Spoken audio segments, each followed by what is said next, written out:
নমস্কার সুপ্রিয় বন্ধুরা, দেখছেন এই মুহূর্তের আবহাওয়ার গুরুত্বপূর্ণ খবর। আবারও ধেয়ে আছে ভয়ঙ্কর কালবৈশাখী ঝড় বৃষ্টি। তার পাশাপাশি বিভিন্ন জেলাগুলোতে থাকছে শিলাবৃষ্টির সতর্কবার্তা। আজও শিলাবৃষ্টির সতর্কবার্তা জারি করা হয়েছে বিভিন্ন জেলাগুলোতে। বিভিন্ন জায়গায় 30 থেকে 40 কিলোমিটার গতিবেগে কালবৈশাখী ঝড়ের সঙ্গে শিলাবৃষ্টির সতর্কবার্তা জারি করা হয়েছে। কিছু কিছু জায়গায় 40 থেকে 50 কিলোমিটার গতিবেগেও আছড়ে পড়তে পারে কালবৈশাখী ঝড়। আপনারা যেখান থেকে দেখছেন, যে রাজ্য থেকে দেখছেন, সেখানকার আবহাওয়ার পরিস্থিতি ভিডিওর কমেন্ট বক্সে লিখে জানাবেন। আপনারা বন্ধুরা ঝড় বৃষ্টির সংকেত পেলে আপনারা সাবধান এবং সতর্ক থাকবেন এবং ঝড় বৃষ্টি এলে সবসময় নিরাপদ স্থানে থাকবেন।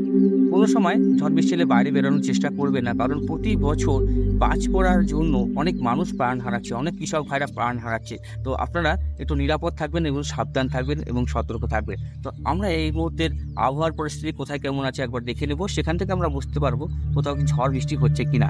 তো আমরা চলে আসলাম এই আপডেটে উপগ্রহ চিত্র। দেখতে পাচ্ছেন এদিকে পুরোপুরি আকাশ পরিষ্কার, কোথাও কিন্তু সেরকম মেঘ নেই। শিলচর সিলেটের কাছাকাছি ঝড় বৃষ্টি হওয়ার সম্ভাবনা ছিল, আর তার অনুযায়ী কিন্তু ঝড় বৃষ্টি কাল থেকেই শিলচর সিলেটের কাছাকাছি হচ্ছে। এদিকে ঢাকা, কুমিল্লা, বরিশালেও পরিষ্কার আকাশ। আমাদের কলকাতা, এদিকে কাটোয়া, বর্ধমান, আরামবাগ, বাঁকুড়া, দুর্গাপুর সব জায়গায় রোদ উঠেছে। শিলিগুড়ি, আলিপুরদুয়ারও রোদ। তারপরে এদিকে আপনার গোয়ালপাড়া, বঙ্গাইগাঁওর দিকে হালকা একটু মেঘাচ্ছন্ন। গুয়াহাটির দিকে ঝড় বৃষ্টির সম্ভাবনা। গুয়াহাটির দিকে কিন্তু ভারী বৃষ্টির সতর্কবার্তা জারি করেছে আলিপুর আবহাওয়া দপ্তর। আপনারা একটু সাবধান থাকবেন, সতর্ক থাকবেন। আর এদিকে আপনার দেখুন পূর্ণিয়া, পাটনা, ভাগলপুর, মালদা, রাজশাহী বিভিন্ন অঞ্চলে কিন্তু আপনার পরিষ্কার আকাশ। ইনফ্রারেড মোডে আপনারা দেখতে পারবেন কোথায় কোথায় ঝড় হচ্ছে, কোথায় কোথায় বৃষ্টি হচ্ছে। ইনফ্রারেড মোডে দেখতে পারবো একটা পশ্চিমী ঝঞ্ঝা পাস করছে আমাদের এদিক দিয়ে। দেখুন আপনারা যদি প্লে করুন, এই দেখুন এই জায়গায় জয়পুর, আগ্রার কাছাকাছি একটা পশ্চিমী ঝঞ্ঝা পাস করছে। সেটা কিন্তু ডাইরেক্ট আমাদের উপর দিকে নেপালের দিকে উঠে যাচ্ছে। এর প্রভাবে কিন্তু আমাদের নিচের দিকে সেরকমভাবে ঝড় বৃষ্টির সম্ভাবনা নেই। যে শিলচরের কাছাকাছি একটা বৃষ্টিপাত, সিলেটের কাছাকাছি ঝড় বৃষ্টি আমরা দেখতে পেলাম। তো ভোরের দিকে হয়েছিল ঝড় বৃষ্টিটা। অবশ্যই আপনারা যদি সিলেট থেকে দেখে থাকেন, অবশ্যই আমার ভিডিও কমেন্ট বক্সে লিখে জানাবেন।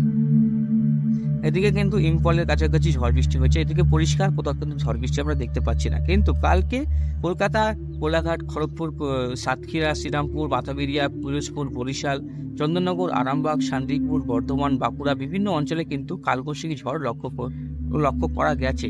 তো আপনারাই বলতে পারবেন, যারা আমাদের ভিউয়ার্স আছেন তারাই বলতে পারবেন আপডেটটা ঠিক হয়েছিল কিনা। কালকে কিন্তু রাতের আপডেটও আমি দিয়েছি, অবশ্যই দেখতে পাচ্ছি। আজকে হট এবং ডিসকমফর্ট ওয়েদার লাইকলি অকার 1-2 প্লেসেস দেখাই আছে। আপনার আজকে কিন্তু গরম থাকার সম্ভাবনা আছে। এদিকে 6 তারিখে গরম থাকতে পারে ও নর্থ 24 পরগনা। 7 তারিখ থেকে একটু বৃষ্টিপাত হতে পারে, তাও আমরা এখানে আপডেটটা দেখতে পারবো। এটা পরিবর্তনশীল, তো আপডেটটা চেঞ্জ আসবে। 8 তারিখ থেকে কিন্তু আবারও ঝড় বৃষ্টির সতর্কবার্তা থাকছে নর্থ 24 পরগনাতে। 9 তারিখেও নর্থ 24 পরগনাতে ঝড় বৃষ্টি থাকতে পারে। সাউথ 24 পরগনাতেও একই সেম থাকবে ওয়েদার, গরম থাকবে, তাপপ্রবাহ চলবে, হিট ওয়েভ কন্ডিশন চলবে 7 তারিখ পর্যন্ত।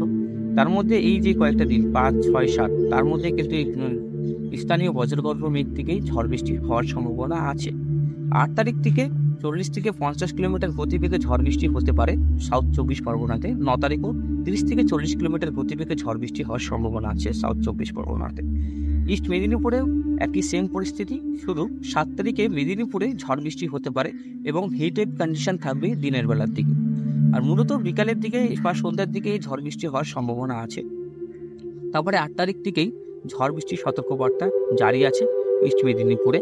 আপনার 8 থেকে 9 তারিখ মধ্যে আবার ঝড় বৃষ্টি হবে। হাওড়াতেও সেম পরিস্থিতি, একদম হাওড়াতে ঝড় বৃষ্টি হবে 8 তারিখ থেকে 9 তারিখের মধ্যে। 8 তারিখ এবং 9 তারিখ হাওড়াতে থাকবে। কলকাতাতে যে অবস্থা থাকবে, কলকাতাতে আপনার 8 থেকে 9 তারিখের মধ্যে ঝড় বৃষ্টি থাকার সম্ভাবনা আছে।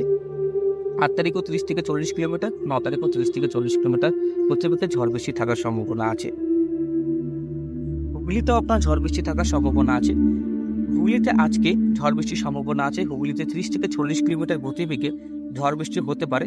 দক্ষিণবঙ্গের এই হুগলি জেলাতে আজকে ঝড় বৃষ্টি থাকতে পারে এবং কালকেও ঝড় বৃষ্টি থাকার সম্ভাবনা আছে। এদিকে 8 তারিখ থেকেই ঝড় বৃষ্টি আবারও বাড়বে। 8 তারিখ 30 থেকে 40 কিলোমিটার গতিবেগে ঝড় হতে পারে।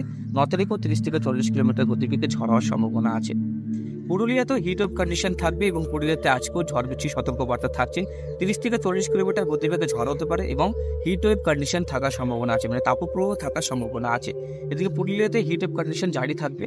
আর ওই হিট ওয়েভ কন্ডিশন মূলত কালকে পর্যন্ত 7 তারিখ পর্যন্ত বৃষ্টিপাতের সম্ভাবনা এবং 6 তারিখ পর্যন্ত হিট ওয়েভ কন্ডিশন থাকার সম্ভাবনা আছে। তারপর থেকে কিন্তু হুগলিতে আপনার বৃষ্টিপাত হবে, পুরুলিয়াতে বৃষ্টিপাত হবে। Thunderstorm with lightning with 1 or 2 places. পুরুলিয়াতে 7 তারিখ থেকে ঝড় বৃষ্টি শুরু হবে, 7, 8, 9 লাগাতার কিন্তু ঝড় বৃষ্টি থাকার সম্ভাবনা আছে। ঝাড়গ্রামে আমরা দেখছি হিট ওয়েভ কন্ডিশন থাকছে। ঝাড়গ্রামে মূলত 7 তারিখ থেকে ঝড় বৃষ্টি থাকবে, 7 তারিখ পর্যন্ত দিনের বেলা পর্যন্ত হিট ওয়েভ কন্ডিশন থাকবে, সন্ধ্যার থেকে ঝড় বৃষ্টি হতে পারে। 8, 9 তারিখ পর্যন্ত 40 থেকে 50 কিলোমিটার গতিবেগে ঝড় হতে পারে। ওয়েস্ট মেদিনীপুরে হিট ওয়েভ কন্ডিশন থাকছে এবং আজকে ওয়েস্ট মেদিনীপুরে ঝড় বৃষ্টি থাকার সম্ভাবনা আছে। 30 থেকে 40 কিলোমিটার গতিবেগে ওয়েস্ট মেদিনীপুরে ঝড় বৃষ্টি হতে পারে। হিট ওয়েভ কন্ডিশন থাকবে। আর এদিকে হিট ওয়েভ কন্ডিশনের সাথে 7 তারিখ থেকে ঝড় বৃষ্টি শুরু হয়ে যাবে ইস্ট মেদিনীপুরে। 8 তারিখ 9 তারিখ পর্যন্ত ঝড় বৃষ্টি থাকার সম্ভাবনা আছে। 40 থেকে 50 কিলোমিটার গতিবেগে ঝড় বৃষ্টি থাকতে পারে। বাঁকুড়াতেও ঝড় বৃষ্টি আজ থাকার সম্ভাবনা আছে। বাঁকুড়াতে আজ 30 থেকে 40 কিলোমিটার গতিবেগে ঝড় হতে পারে এবং 7 তারিখ থেকে ঝড় বৃষ্টি আরও বাড়বে। 7 তারিখ থেকে 8 তারিখ 9 তারিখ ঝড় বৃষ্টি কিন্তু অনেকটাই বিপজ্জনক হয়ে যেতে পারে।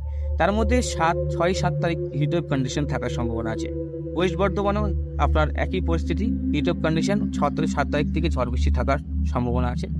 ইস্ট বর্ধমানেও ঝড় বৃষ্টি থাকার সম্ভাবনা আছে। 30 থেকে 40 কিলোমিটার গতিবেগে হিট ওয়েভ কন্ডিশন থাকবে 6-7 তারিখ পর্যন্ত। তার মধ্যে ইস্ট বর্ধমানে শুধু 8 তারিখ থেকে 9 তারিখ পর্যন্ত বৃষ্টিপাত সম্ভাবনা আছে। বীরভূম জেলাতে হিট ওয়েভ কন্ডিশন থাকছে। আর এদিকে heat wave condition likely 1 or 2 place thunderstorm. 7 তারিখ থেকে ঝড় বৃষ্টির সম্ভাবনা আছে বীরভূম জেলাতে আপনার 8 তারিখ 9 তারিখ পর্যন্ত ঝড় বৃষ্টি লাগাতার চলবে, তারপরেও আরও এক্সটেন্ড হবে। নেক্সট আপডেট আপনারা পেয়ে যাবেন। মুর্শিদাবাদে হট এবং ডিসকমফর্ট ওয়েদার দেখাচ্ছে, মানে অনেকটাই অস্বস্তি বোধ থাকবে, অনেকটাই হিউমিডিটি থাকবে আর অনেকটাই গরম পড়ে যাবে। 40 থেকে 42 ডিগ্রি পর্যন্ত মুর্শিদাবাদের তাপমাত্রা পৌঁছে যাবে। মুর্শিদাবাদের আশেপাশে যত জেলা আছে সেখানে কিন্তু একই পরিস্থিতি চলবে। এদিকে 7 তারিখ থেকে কিন্তু ঝড় বৃষ্টি শুরু হবে মুর্শিদাবাদে, তারপরে 8-9 তারিখ পর্যন্ত ঝড় বৃষ্টি চলবে। নদিয়াতেও সেম পরিস্থিতি। নদিয়াতেও কিন্তু আগামী কয়েকদিন বৃষ্টিপাতের কোনো সম্ভাবনা নেই, কিন্তু কালকে বৃষ্টিপাত হয়েছিল কিছু জায়গায়। এটা বললামই আপনাদেরকে, স্থানীয় বজ্রগর্ভ মেঘ থেকে ঝড় বৃষ্টি কোনো না কোনো সময় চলে আসতে পারে, সেটা আপডেটে অনেক সময় থাকে না। আর অনেক সময় আপডেট কিছুক্ষণ আগে দেওয়া হয়, 1 ঘন্টা আগে আপডেট দেওয়া হয়, 1.5 ঘন্টা আগে আপডেট অনেক সময় আলিপুর আবহাওয়া দপ্তর থেকে বলে দেওয়া হয়, সেটা কিন্তু এভাবে বিস্তারিত পিডিএফ হিসেবে রিপোর্টে দেখানো হয় না। এদিকে 8 থেকে 9 তারিখ পর্যন্ত ঝড় বৃষ্টি থাকার সম্ভাবনা আছে নদিয়া ডিস্ট্রিক্টে, তো 30 থেকে 40 কিলোমিটার গতিবেগে। উত্তরবঙ্গের জেলাভিত্তিক আপডেটে দেখতে পাচ্ছেন দার্জিলিংয়ে 6 তারিখ থেকে 10 তারিখ পর্যন্ত লাগাতার ঝড় বৃষ্টি চলবে। জলপাইগুড়িতে লাগাতার 6 তারিখ থেকে 10 তারিখ পর্যন্ত লাগাতার ঝড় বৃষ্টির সতর্কবার্তা জারি হয়েছে। কালিম্পংয়ে লাগাতার কিন্তু ঝড় বৃষ্টির সতর্কবার্তা জারি আছে। তাহলে জলপাইগুড়ি, দার্জিলিং, কালিম্পংয়ে ঝড় বৃষ্টি কিন্তু থাকছে। আলিপুরদুয়ারে কাল থেকে ঝড় বৃষ্টির সম্ভাবনা থাকছে। আলিপুরদুয়ারে 40 থেকে 50 কিলোমিটার কাল থেকে ঝড় বৃষ্টির সম্ভাবনা আছে। কুচবিহারও কালকে থেকে লাগাতার 9 তারিখ পর্যন্ত ঝড় বৃষ্টির সম্ভাবনা আছে। সেরকম উত্তরবঙ্গে কিন্তু লাগাতার ঝড় বৃষ্টি চলবে। এদিকে নর্থ দিনাজপুরে আজকে আমরা দেখছি লাগাতার কিন্তু 7 তারিখ থেকে ঝড় বৃষ্টির সতর্কবার্তা দেওয়া আছে নর্থ দিনাজপুরে। এদিকে প্রচণ্ড পরিমাণে ঝড় বৃষ্টি হতে পারে। আপনার 6 থেকে 7 তারিখের মধ্যে ঝড় বৃষ্টি হওয়ার সম্ভাবনা আছে। দেখতেই পাচ্ছি 6 থেকে 7 তারিখের মধ্যে ঝড় বৃষ্টি কিন্তু চলবে আমাদের নর্থ দিনাজপুরে। প্রায় নর্থ দিনাজপুরে একদম 7 তারিখের থেকে 9 তারিখ পর্যন্ত লাগাতার ঝড় বৃষ্টি আছে। সাউথ দিনাজপুরেও লাগাতার কিন্তু 7 তারিখ থেকে 9 তারিখ পর্যন্ত ঝড় বৃষ্টি আছে। মালদাতেও একদম 7 তারিখ থেকে 9 তারিখ পর্যন্ত ঝড় বৃষ্টির সম্ভাবনা আছে। তাহলে এর মধ্যে আমরা কি বুঝতে পারলাম, দক্ষিণবঙ্গে এবং উত্তরবঙ্গ সমগ্র সব জেলাতেই ঝড় বৃষ্টি, কালবৈশাখী ঝড় বৃষ্টি থাকছে, তার সঙ্গে শিলাবৃষ্টির সতর্কবার্তা জারি করা হয়েছে। এর মধ্যে দেখতে পাচ্ছি 6-7 তারিখেই কিন্তু বৃষ্টিপাত শুরু হয়ে যাবে বিভিন্ন জেলাগুলোতেই। পশ্চিমী ঝঞ্ঝার জন্য লাগাতার দুটি পশ্চিমী ঝঞ্ঝা আসবে, তারপরে আরও পশ্চিমী ঝঞ্ঝা, দুটো পশ্চিমী ঝঞ্ঝার ফলে আরও ঝড় বৃষ্টি বাড়বে আমাদের জেলাগুলোতে। যেরকম তাপপ্রবাহ চলবে, সেই স্থানীয় বজ্রগর্ভ মেঘ কালবৈশাখীর দাপট ততটাই বাড়বে। তো আপনারা জানেন যতটা গরম পরিস্থিতি থাকবে সেখানকার গরমটাকে কাজে লাগে স্থানীয় বজ্রগর্ভ মেঘ তৈরি হচ্ছে, সেখান থেকে ঝড় বৃষ্টি হচ্ছে। তো আজকের মতন এখানে সমাপ্ত করছি বন্ধুরা, একটু ভিডিওটা বড় হয়ে গেল। তো সবাই ভালো থাকবেন, সবাই সুস্থ থাকবেন। আজকের মতন এখানে সমাপ্ত করছি।